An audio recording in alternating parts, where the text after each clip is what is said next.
ദേവസ്, ഞാൻ എടപ്പള്ളി വൈറ്റില ബൈപ്പാസിലാണ് നിൽക്കുന്നത്. അതിശക്തമായ മഴ നഗരത്തിൽ എല്ലായിടത്തും പെയ്യുന്നുണ്ട്. ഇപ്പോൾ അല്പസമയം മുൻപാണ് മഴയുടെ ശക്തി വർദ്ധിച്ചത്. അതിശക്തമായ മഴ എല്ലായിടത്തും. ഇപ്പോൾ ഞാൻ അതായിരുന്നു നമ്മുടെ പ്രാദേശിക ലേഖകരോടൊക്കെ ചോദിക്കുകയായിരുന്നു. എറണാകുളം ജില്ലയുടെ എല്ലാ ഭാഗങ്ങളിലും ശക്തമായ മഴ ലഭ്യമാകുന്നുണ്ട് എന്നതാണ് ഒരു സ്ഥിതി. രാത്രിയും പുലർച്ചെയും ഒക്കെ നല്ല മഴയായിരുന്നു. ഇപ്പോൾ നഗരമേഖലകൾ, ഗ്രാമ മലയോര തീരദേശ മേഖല വ്യത്യാസമില്ലാതെ എല്ലായിടത്തും അതിശക്തമായ മഴയുണ്ട്. നേരത്തെ തന്നെ ദുരന്ത നിവാരണ അതോറിറ്റിയുടെയും ജില്ലാ ഭരണകൂടത്തിന്റെയൊക്കെ ജാഗ്രതാ നിർദ്ദേശം കൂടിയുണ്ട്. കാരണം പലപ്പോഴും മരം ഒടിഞ്ഞു വീഴുന്നതും അതുപോലെ തന്നെ മണ്ണിടിച്ചിൽ അതുപോലെയുള്ള സാധ്യതകളൊക്കെ ഉണ്ട്.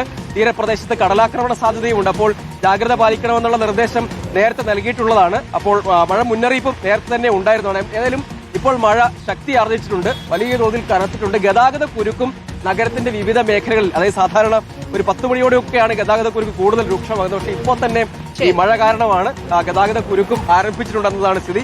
അതിശക്തമായ മഴ ലഭ്യമാകുന്നുണ്ട് എല്ലായിടത്തും. ഓക്കെ, നേരത്തെ മഴ മുന്നറിയിപ്പ് പറഞ്ഞിറങ്ങുമ്പോൾ നേരിയ മഴയുണ്ടായിരുന്നുള്ളൂ സജു നിൽക്കുന്നിടത്ത്. ഇപ്പോൾ ശക്തമായിട്ടുള്ള മഴയാണ്. നമുക്കറിയാം എറണാകുളം ജില്ലയിൽ ഓറഞ്ച് അലർട്ടാണ് എന്നുള്ളത്.